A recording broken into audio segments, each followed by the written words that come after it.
The mountains of Appalachia have always kept their secrets. They cradle them in valleys of mist, bind them in forests so thick with pine that sunlight struggles to pierce through, and bury them beneath centuries of silence. Among those secrets lies a family few dare to name, a bloodline whispered about only when firelight flickers low and wind rattles the shutters. The Collins family. Two outsiders. They were just another mountain clan, dirt poor, tucked away in a hollow no road reached. Their cabins leaning on hillsides, where even deer hesitated to tread. But within their home, something darker festered. The Collins name became chained to whispers of deformity, of strange births, of children who bore the faces of brothers and fathers alike. And behind those whispers lay a truth so heavy, so unspeakable, that their community chose silence over confrontation. Imagine the hush of those woods in the late 1800s. A single candle burns inside a crooked log cabin, the wax dripping faster than time itself. A girl, barely grown, her face pale with dread, sits by the fire while her father's shadow stretches long across the walls. She knows what is expected of her. She has no choice.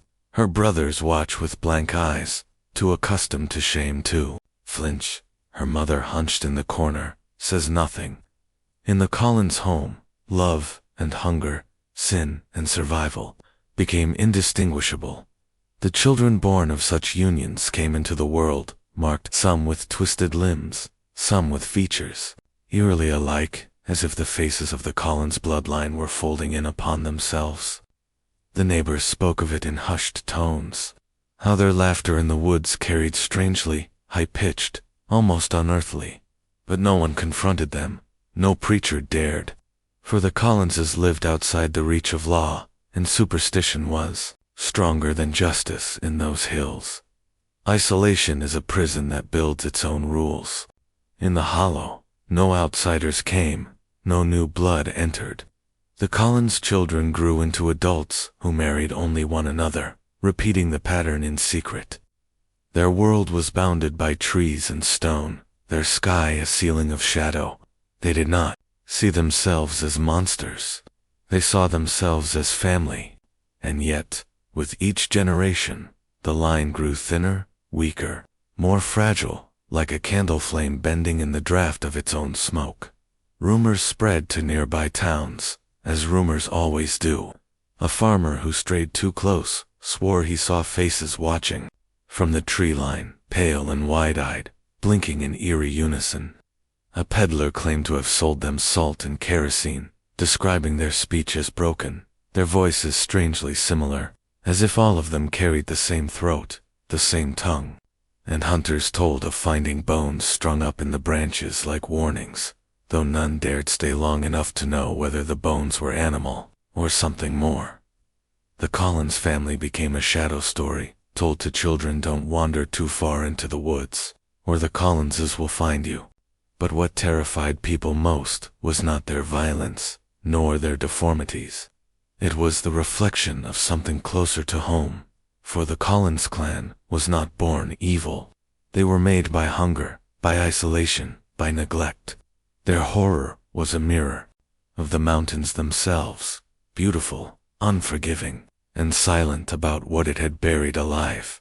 And so, the first chapter of their story ends, not with a scream, but with silence. The kind of silence that drips heavier than blood, heavier than chains. A silence that holds in it the weight of centuries, waiting for anyone to unearth it. The Collins family's silence spread like rot into the soil around them, feeding rumors that grew as wild as the vines clutching their sagging cabins. By the turn of the century, nearby communities no longer saw them as neighbors, or even as kin. They became something else, an otherness people did not name aloud. A living reminder of what happens when bloodlines close upon themselves. Whispers followed every sighting. A hunter who stumbled upon their clearing described them not as a family, but as a single creature fractured into many bodies, faces unnervingly alike, voices pitched with the same strange cadence. Children whispered to each other that the Collinses could not die, that the woods themselves kept them alive, feeding them secrets in the dark. And yet, behind those myths, there was only suffering. Inside the Collins cabin, candlelight flickered, across rooms cramped with too many bodies. The air was thick with damp wood and unwashed clothes.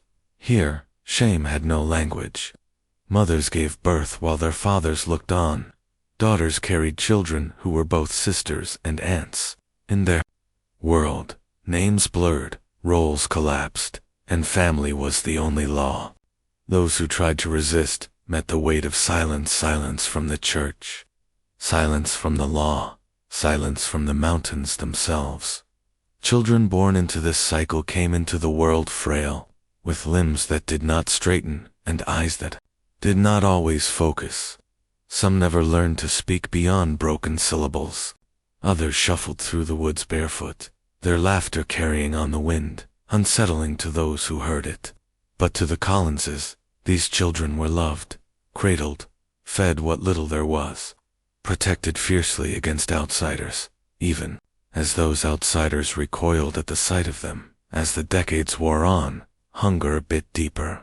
The land around their hollow was poor, rocky, unforgiving. Crops failed. Wild game grew scarce.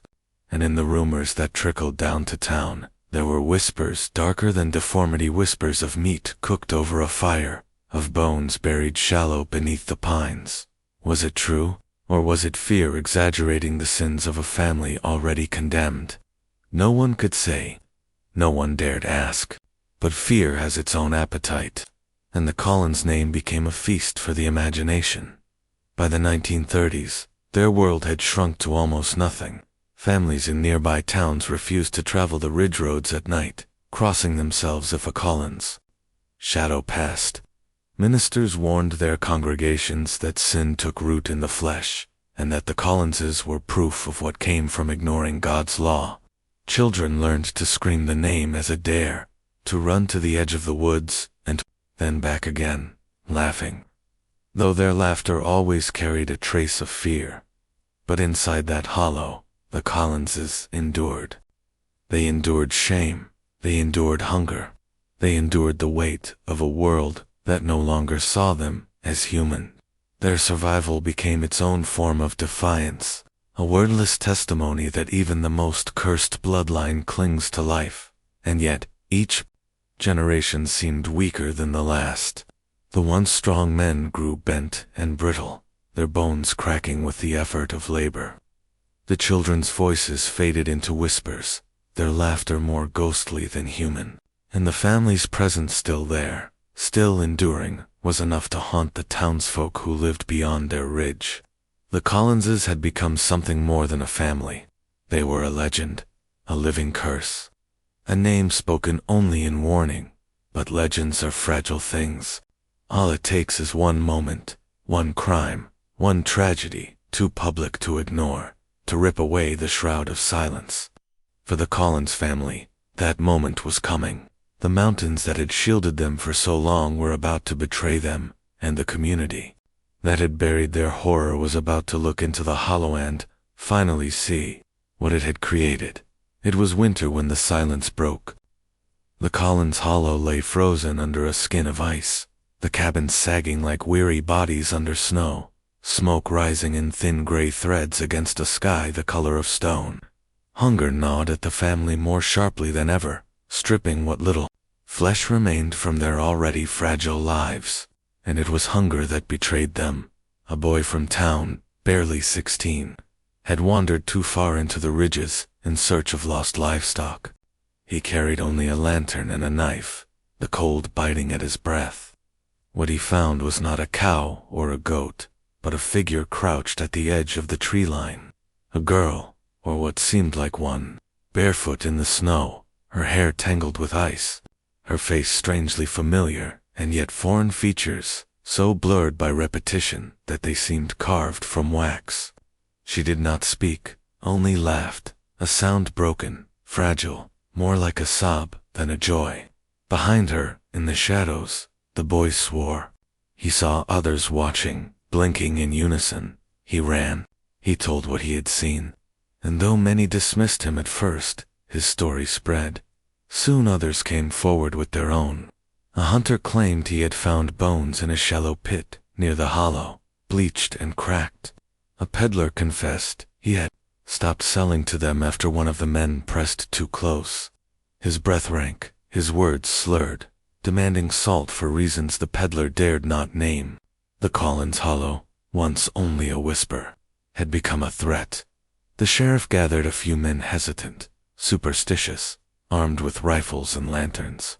They rode into the hollow on a moonless night, their horses trembling as if they too knew what lay ahead.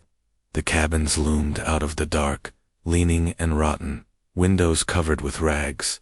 Inside, the smell struck first: damp earth, sweat, and something sharper, metallic. The men found them huddled in the corners, eyes wide, pupils too large in the firelight. They did not resist. They only stared, their mouths open in strange half-smiles, their voices murmuring sounds that barely formed words. What the men saw that night was not recorded in detail. Some say the sheriff wept when he came back. Others say he refused to speak of it at all. The Collins family was broken, apart, children taken, cabins burned, their hollow left abandoned to the trees. Official records say little. The Collins name slipped into silence once more, but silence has weight, and the people of the nearby towns carried it like a stone in their throats. The hollow grew wild again. Trees reclaimed the land.